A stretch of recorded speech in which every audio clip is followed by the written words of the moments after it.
ઓમ ગણેશ હર હર મહાદેવ। શ્રાવણ મહિનામાં આ વખતે જેમ કે 4 સોમવાર છે અને કદાચ 5 સોમવાર આવતા હોય કોઈ વખત તો 5 સોમવાર। હવે તમે આખો શ્રાવણ મહિનો ન કરો અને ખાલી તમારે સોમવારનું વ્રત કરવું હોય અથવા તો જેણે શ્રાવણ મહિનો પણ કર્યો છે અને સોમવારનું એક વિશેષ મહત્વ છે તો એ વ્રત કરવું હોય ઉપવાસ આદિ શું ખવાય શું ના કહેવાય કે ભગવાનની કેવી રીતે પૂજા થાય અને સોમવાર કરવાનું ફળ જે સાક્ષાત ભગવાનના મુખે છે અને એનાથી પણ મહત્વની વાત કે આ સોમવારનું વ્રત ભગવાન સાક્ષાત શ્રી કૃષ્ણ ભગવાને પણ કરેલું। એના પછી આનો વિસ્તાર થયો આનો વિસ્તાર થયો હતો।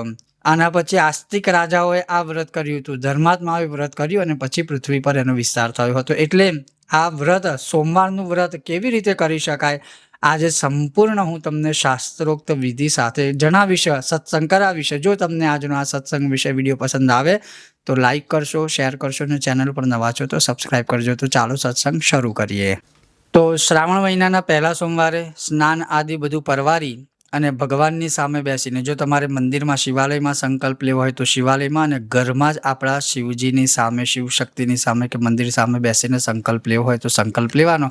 સંકલ્પ લેવા માટે શું તો જમણા હાથની હથેળીમાં આ રીતે જળ લેવાનું અને પછી બોલવાનું કે હે ભગવાન, શ્રાવણ મહિનાના હું આ 4 સોમવાર જો 5 હોય તો 5, 4 હોય તો 4 પણ આ વખત 4 છે એટલે 4 બોલવું કે હે શિવજી, હું શ્રાવણ મહિનાના આ 4 સોમવારનું વ્રત કરીશ અને એ વ્રત કરવામાં તમે મને સહાય કરજો કે મારાથી કોઈ પણ રીતે એ વ્રત તૂટી ના જાય અથવા તો અખંડ રહે મારું એ વ્રત યથાશક્તિ।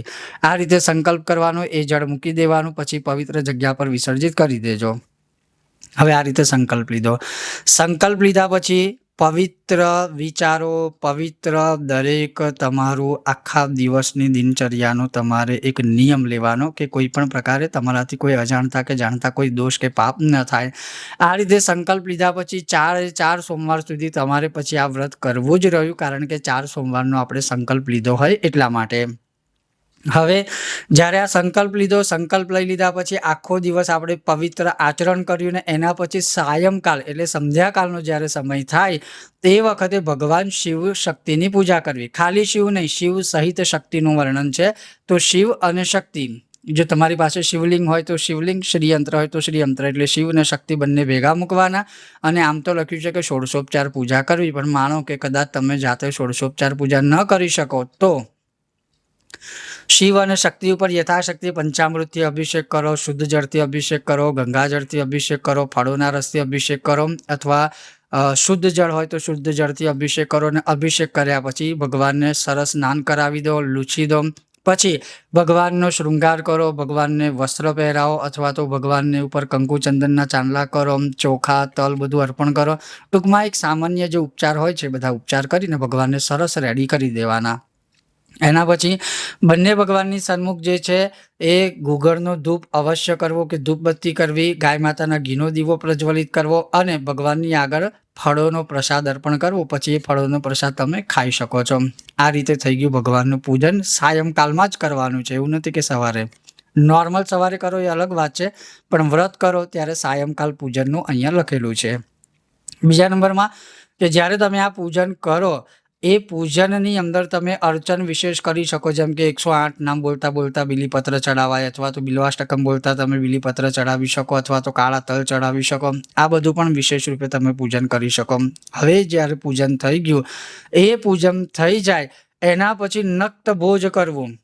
નક્ત ભોજ કરવાનું જે ફળ છે એ અહીંયા બહુ જ ઉત્તમ લખેલું છે। નક્ત ભોજ કરવા માત્રથી આપણાથી કે થયેલા જે કાંઈ પણ પ્રકારના અજાણતાથી પાપો હોય એ બધા પાપોનો મનુષ્ય વિનાશ કરે છે। અહીંયા તો ભગવાન એટલે સુધી લખેલું છે કે જે દેવ અને દાનવોથી થયેલા અભેદ્ય પાપ હોય એવા પાપો પણ મનુષ્યથી થયા હોય તો પણ નક્ત ભોજ કરવા માત્રથી જ નાશ પામે। એટલું જ નહીં, જે મનુષ્ય નક્ત ભોજ કરે છે એને પુત્રની ઈચ્છાવાળાને પુત્ર પ્રાપ્ત થાય, પુત્રીની ઈચ્છાવાળાને પુત્રી પ્રાપ્ત થાય, ધનની ઈચ્છાવાળાને ધનની પ્રાપ્તિ થાય।